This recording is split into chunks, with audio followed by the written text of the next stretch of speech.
اعوذ باللہ من الشیطان الرجیم، بسم اللہ الرحمن الرحیم، الحمد للہ رب العالمین والصلاة والسلام علی سید المرسلین و خاتم النبیین، اما بعد۔ صحیح بخاری باب کتاب المغازی، حدیث نمبر 4023، اردو ترجمہ۔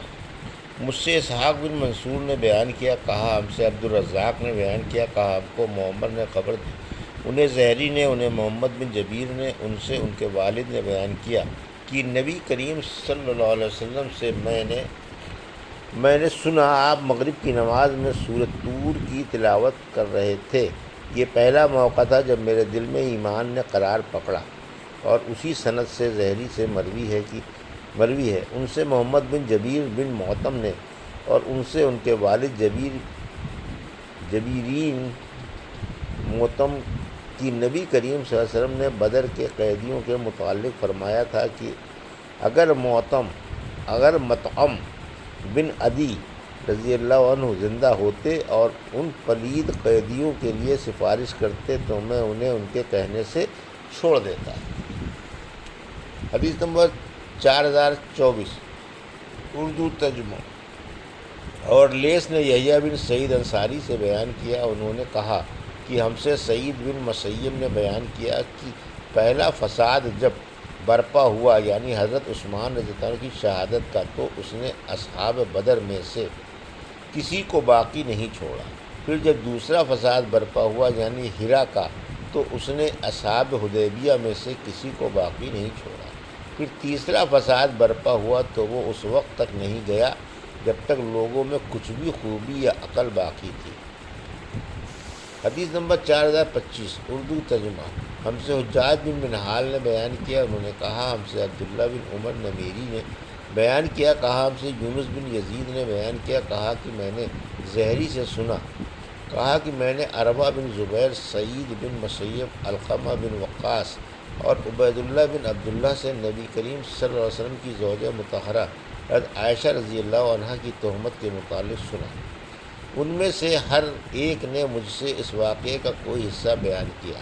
حضرت عائشہ رضی اللہ عنہا نے بیان کیا تھا کہ میں اور مستہ باہر قضائے حاجت کو جا رہے تھے کہ مستہ اپنی چادر میں الجھ پر پھسل پڑیں، اس پر ان کی زبان سے نکلا، مستہ کا برا ہو۔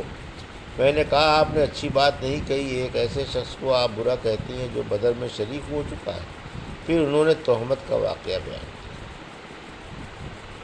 حدیث نمبر 4026، اردو ترجمہ۔ ہم سے ابراہیم منظر نے بیان کیا، کہا ہم سے محمد بن فلیج بن سلیمان نے بیان کیا، ان سے موسیٰ بن عقبہ نے، اور ان سے ابن شہاب نے بیان کیا، یہ رسول اللہ صلی اللہ علیہ وسلم کے غزوات کا بیان تھا۔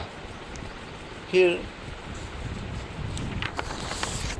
انہوں نے بیان کیا کہ جب بدر کے کفار مقتولین کنویں میں ڈالے جانے لگے تو رسول اللہ صلی اللہ علیہ وسلم نے فرمایا، کیا تم نے اس چیز کو پا لیا جس کا تم سے تمہارے رب نے وعدہ کیا تھا؟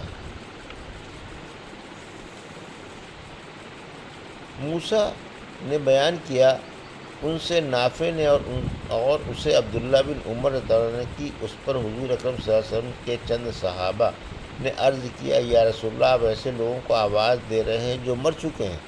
حضور صلی اللہ علیہ وسلم نے فرمایا، جو کچھ میں نے ان سے کہا ہے اسے خود تم نے بھی ان سے زیادہ بہتر طریقے پر نہیں سنا ہوگا۔ ابو عبداللہ حضرت امام بخاری نے کہا کہ قریش صحابہ کے جتنے لوگ بدر میں شریک ہوئے تھے اور جن کا حصہ بھی اس غنیمت میں لگا تھا، ان کی تعداد 81 تھی۔ عروہ بن زبیر بیان کرتے تھے کہ حضرت زبیر رضی اللہ عنہ نے کہا، میں نے ان مہاجرین کے حصے تقسیم کیے تھے اور ان کی تعداد 100 تھی، اور زیادہ بہتر علم اللہ تعالیٰ کو ہے۔ حدیث نمبر 4027، ہم سے ابراہیم بن موسیٰ نے بیان کیا، کہا ہم کو حشام نے خبر دی، انہیں معمر نے، انہیں حشام بن عروہ نے، انہیں ان کے والد نے، اور ان سے حضرت زبیر رضی اللہ عنہ نے بیان کیا کہ بدر کے دن مہاجرین کے 100 حصے لگائے گئے تھے۔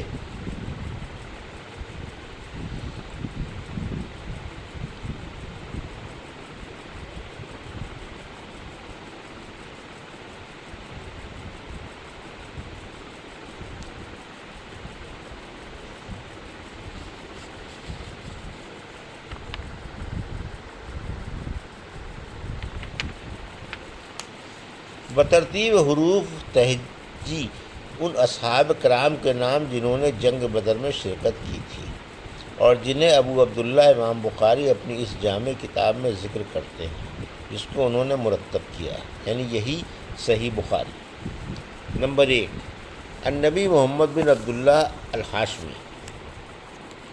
2، ایاس بن بکیر۔ 3، ابو بکر صدیق القریش رضی اللہ عنہ کے غلام بلال بن رباح۔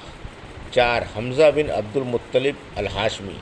5، قریش کے حلیف حاطب بن ابی بلتہ۔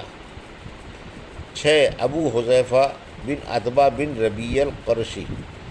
7، حارثہ بن ربیع انصاری رضی اللہ عنہ، انہوں نے بدر کی جنگ میں شہادت پائی تھی، ان کو حارثہ بن سراقہ بھی کہتے ہیں۔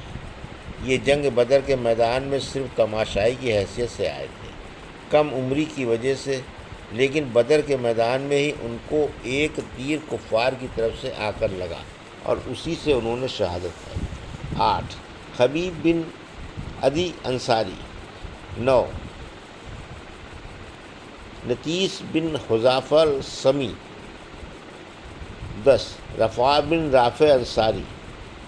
11، رفاع بن عبد المنظر ابو لبابہ انصاری۔ 12، زبیر بن العوام قرشی۔ 13، زید بن سہل ابو طلحہ انصاری۔ 14، ابو زید انصاری۔ 15، سعد بن مالک زہری۔ 16، سعد بن خولہ القرشی۔ 17، سعید بن زید بن عمرو بن نفیل قرشی۔ 18، سہل بن حنیف انصاری۔ 19، ظہیر بن رافع انصاری۔ 20، اور ان کے بھائی عبداللہ بن عثمان۔ 21، ابو بکر صدیق قرشی۔ 22، عبداللہ بن مسعود الحزلی۔ 23، عتبہ بن مسعود الحزلی۔ 24، عبد الرحمن بن عوف الزہری۔ 25، عبیدہ بن حارث قرشی۔ 26، عبادہ بن صامت انصاری۔ 27، عمر بن خطاب عدوی۔ 28، عثمان بن عفان قرشی رضی اللہ عنہ، ان کو رسول اللہ صلی اللہ علیہ وسلم نے اپنی صاحبزادی جو ان کے گھر میں تھیں کی تیمارداری کے لیے مدینہ منورہ ہی چھوڑا تھا، لیکن بدر کی غنیمت میں آپ کا بھی حصہ لگایا تھا۔ 29، علی بن ابی طالب الحاشمی۔ 30، بنی عامر بن لوئی کے حلیف عمرو بن عوف۔ 31، عقبہ بن عمرو انصاری۔ 32، عامر بن ربیعہ قرشی۔ 33، عاصم بن ثابت انصاری۔ 34، عویم بن سعدہ انصاری۔ 35، عدبان بن مالک انصاری۔ 36، قدامہ بن مظعون رضی اللہ عنہ۔ 37، قتادہ بن نعمان انصاری۔ 38، معاذ بن عمرو بن جموح۔ 39، موز بن افرا۔ 40، اور ان کے بھائی معاذ۔ 41، مالک بن ربیعہ ابو اسید انصاری۔ 42، مرارہ بن ربیعہ انصاری۔ 43، مان بن عدی انصاری۔ 44، مستہ بن اساسہ بن عباد بن عبد المطلب بن عبد مناف۔ 25، مقداد بن عمر الکندی بنی زہرہ کے حلیف۔ اور 46، اور ہلال بن ابی امیہ انصاری۔